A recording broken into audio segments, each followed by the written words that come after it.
Golden English Subway YouTube channel එකේ මේ video එකටත් ඔයාලව සාදරයෙන් පිළිගන්නවා.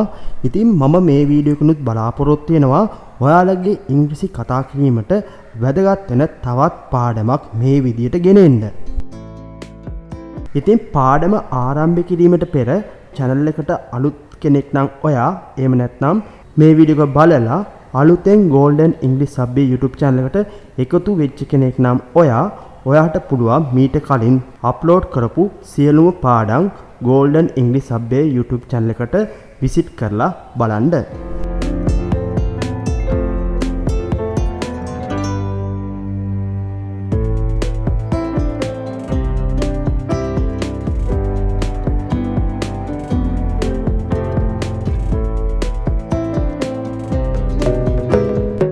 මම මේ thumbnail එකේ දක්වා තියෙන විදියට ඔයගොල්ලන්ට පේනවා ඒක බොරුවක් නේද? ඒක බොරුවක් නේද? ඉතින් අපි සාමාන්‍ය මුලින්ම කියන්නේ ඒක බොරුවක්. ඊට පස්සේ අපි ඒත් එක්කම අහනවා නේද කියලා. එතකොට ඒක බොරුවක් නේද? බලන්න දෙවෙනි උදාහරණේ. එයා හේයි නේද? එයා හේයි නේද? ඉතින් මෙතනක් තියෙනවා නේද කියන වචනේ. ඒ වගේම තියෙනවා හේක මරු නේද? හේක මරු නේද?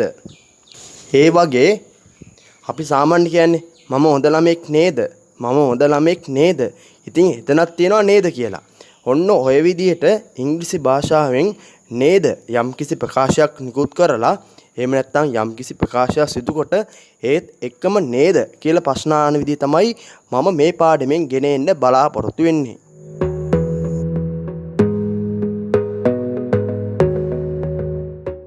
මේ පාඩම ආරම්භයේදීම කියන්න ඕන මේ පාඩමෙන් අපිට වැදගත් වෙන්නේ ඉංග්‍රීසි භාෂාවේ තියෙන be verbs.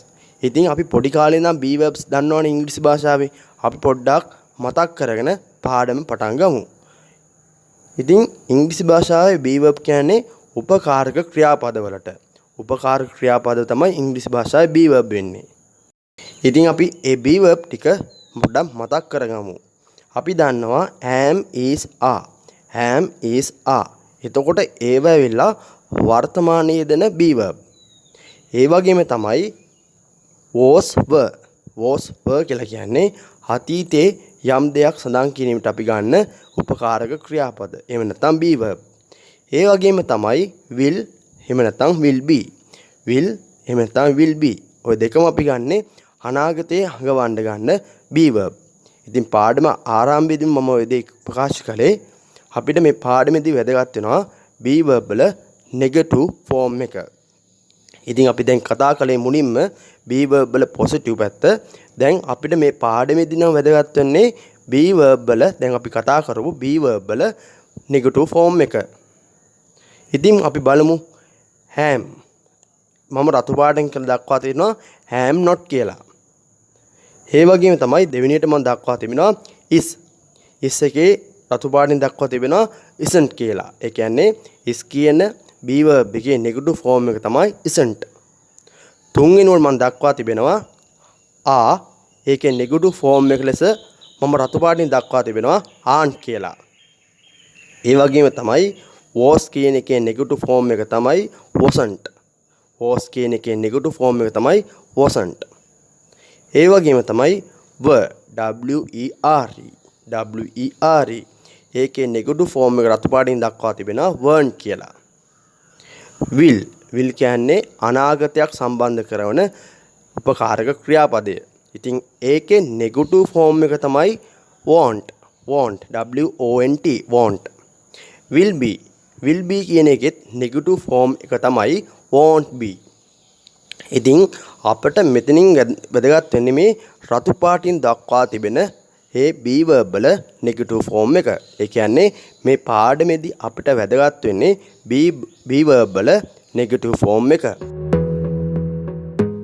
දැන් අපි බලමු සම්පූර්ණ අදහසක් එන විදිහට ඉංග්‍රීසියෙන් යම් කිසි ප්‍රකාශයක් සිදු කරලා ඒක එහෙම නේද කියලා ප්‍රශ්න කරද්දී කොහොමද ඒක සම්පූර්ණ අදහසක් විදිහට ගොඩනගන්නේ කියලා. මුලින්ම sentence එකක් විදිහට අපි ප්‍රකාශ නිකුත් කරනවා. sentence එකක් විදිහට. ඉතින් ඒ sentence එක ඇතුලේ be verb තියෙනවා. මුලින්ම sentence එක ප්‍රකාශ කරනවා වාක්‍ය ඊට පස්සේ negative form එක ගන්නවා අර be verb එක sentence එකේ තිබුණු. ඊට පස්සේ අර sentence එකේ තිබ්බ subject එක ගන්නවා. ඉතින් ওই විදියට කිව්වාම සාමාන්‍යයෙන් තේරෙන්නේ නැහැ. මේක තේරුම් කරගන්න වෙන්නේ උදාහරණත් එක්ක. ඉතින් අපි උදාහරණ හැසුරෙන් පාඩම තේරුම් කරගමු.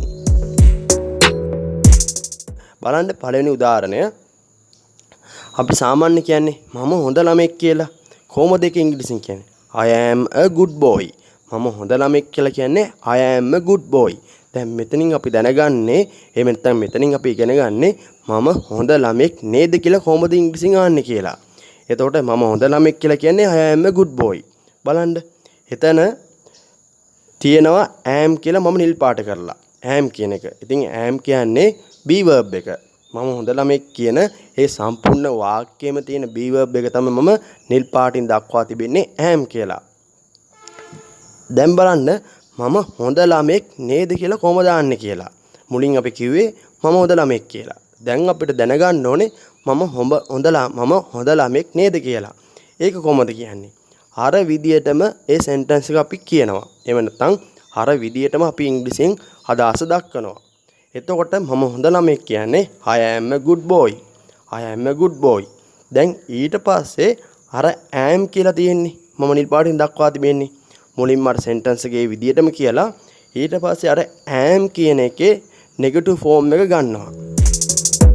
ඉතින් am කියන එකේ negative form එක තමයි am not. එතකොට I am a good boy කියලා මුලින් දක්වලා ඒත් එක්කම අපි ඒ අදාළ sentence එකේ තිබ්බ subject එක. දැන් මේකේ subject එක තමයි මම කොළ පාටින් දක්වා තිබෙන්නේ I.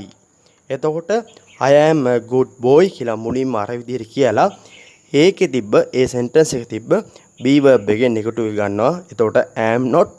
ඒ වගේම මම අර උඩින් දක්වා තිබෙන කොළ පාට වෙන්නේ ඒක තමයි subject එක ඒ sentence එකේ. එතකොට I am a good boy am not I කියලා දැක්කුවාම ඒකෙන් අදහස් වෙන්නේ මම හොඳ ළමෙක් නේද කියලා. බලන්න දෙවෙනි උදාහරණය. එයා හොඳ ළමෙක්. එයා හොඳ ළමෙක්. එහෙම ඉංග්‍රීසියෙන් කියන්නේ he is a good boy. he is a good boy. ඉතින් කොළ පාටින් මම දක්වා තිබෙන්නේ ඒ අදාළ sentence එකේ subject එක. ඒක තමයි he. how කියන අදහස. ඒ වගේම කොළ පාටින් දක්වා තිබෙන්නේ be verb එක. is වර්තමාන be verb එකක්. එතකොට එයා හොඳ ළමෙක් කියලා කියන්නේ he is a good boy. දැන් අපිට දැනගන්න ඕන එයා හොඳ ළමෙක් නේද? නේද යන අදහසෙන් කොහොමද අදහස් දක්වන්නේ කියලා. එතකොට එයා හොඳ ළමෙක් නේද කියලා ඉංග්‍රීසියෙන් කියද්දි අර විදියටම අපි මුලින්ම කියනවා he is a good boy. he is a good boy. ඊට පස්සේ අපි අර he is a good boy කියන සම්පූර්ණ අදහසේ තියෙන be verb එක. ඒක තමයි මම නිල් පාටින් දක්වා තිබෙන්නේ. අන්න ඒකේ negative form එක ගන්නවා. එතකොට isනේ තිබ්බේ. එතකොට අපි ගන්නේ isn't. ඒ අනුව he is a good boy isn't. ඒ වගේම තමයි ඒ සම්පූර්ණ වාක්‍යෙම තිබ්බ subject එක වෙච්ච he කියන පදේ අපි අගට ගන්නවා. ඒ අනුව he is a good boy කියලා මුලින් දක්වලා isn't he කියන්නේ. එතකොට ඒත් එක්ක සම්පූර්ණම වාක්‍යෙම අදහස දක්වන්න පුළුවන් එයා හොඳ ළමෙක් නේද කියලා. බලන්න තුන්වෙනි උදාහරණය. ඒගොල්ලෝ හොඳ ළමයි. ඒගොල්ලෝ හොඳ ළමයි. දැන් ඒගොල්ලන්ට ඉංග්‍රීසියෙන් කියන්නේ they. they කියන්නේ subject එක. ඒක මම කොළ පාටින් දක්වා තිබෙනවා. ඊට පස්සේ theyත් එක්ක එන්නේ are. ඒක තමයි be verb එක.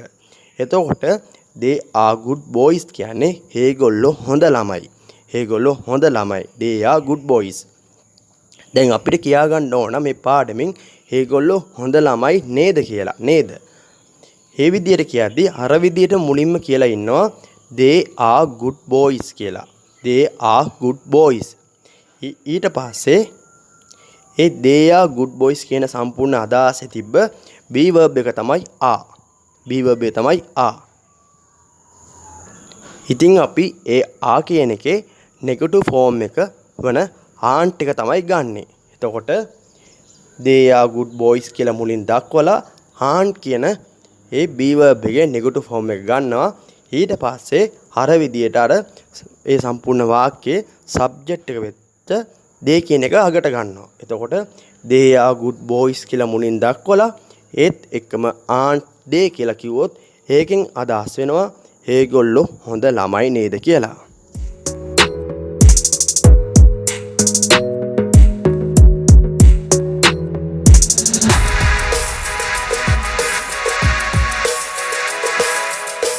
ඒක මරු. ඒක මරු. It's good. It's good. ඒක මරු. දැන් මෙතන subject එක තමයි මම කොළ පාටින් දක්වා තිබෙන්නේ it. it කියන්නේ subject එක. ඒ මුළු අදහසෙම. ඒ වගේම තමයි නිල් පාටින් දක්වා තිබෙන්නේ is. is කියන්නේ වර්තමාන be verb එක. එතකොට it is කියන එකේ negative form එක තමයි isn't it. isn't it. ඒ අනුව ඒක මරු නේද කියලා කියද්දී අර අපි මුලින් වගේ it is good කියලා සඳහන් කරලා ඒත් එක්කම it is කියන එකේ negative form එක වන isn't it කියලා අවසානයේ සඳහන් කරාම එතනිනුත් පැහැදිලි වෙනවා ඒක මරු නේද කියලා. එහෙම නැත්නම් මේ පාඩමේ අදහස වෙන නේද කියලා ඒ විදිහට අපිට දක්වන්න පුළුවන්. අද වයින්නවා කියලා ඉංග්‍රීසියෙන් කියන්නේ ඉතින් අද වයින්නවා. ඒ වයින්නේ දැන් නෙමේ. ඉස්සරහ වෙලාවක. ඒ කියන්නේ උදේ වරුවේ මොදයක් කිව්වොත් ඒක දවල් වෙන්න පුළුවන්, රැය වෙන්න පුළුවන්. දැන් නෙමේ. ඒ කියන්නේ අනාගතයක ඉස්සරහට ඉදිරියට වෙන්න තියෙන දෙයක්. ඒතකොට අද වයින්නවා කියන්නේ ඉංග්‍රීසියෙන් it will rain. it will rain. ඉතින් it will rain කියන එකේ subject එක තමයි it. will කියන්නේ ඒකේ negative form එක තමයි won't. won't. එතකොට අද වයි නේද කියලා කියද්දී මුලින්ම අර විදිහට it will rain කියලා මුලින් දක්වලා ඒත් එක්කම subject ඒත් එක්කම ඒ සම්පූර්ණ අදහසේ be verb එක වන දැන් මෙතන තිබ්බ will නේ will කියන එකේ be verb එක තමයි negative form එක තමයි won't. එතකොට it will rain today won't කියලා දක්වලා සම්පූර්ණ අදහසෙම තිබ්බ subject එක අගට ගන්නවා. එතකොට it will rain today won't it කියන්නේ අද වයි නේද කියලා. it will rain today won't it. අද වයි නේද කියලා ඒ විදිහට අදහස් වෙනවා.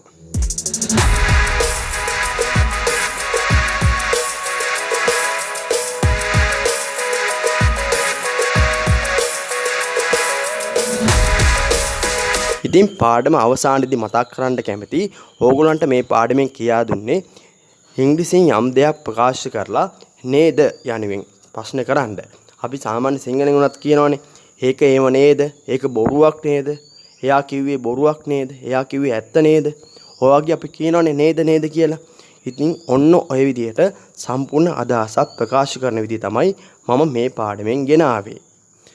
ඉතින් ඔයාලටත් පුළුවන් ඔයාලගේ එදිනෙදා ඉංග්‍රීසි කතාවට මේ විදිහට යම් කිසි ප්‍රකාශයක් නිකුත් කරලා නේද යන්න මේ කියා දුන්නු විදිහට අනුගමනය කරන්න.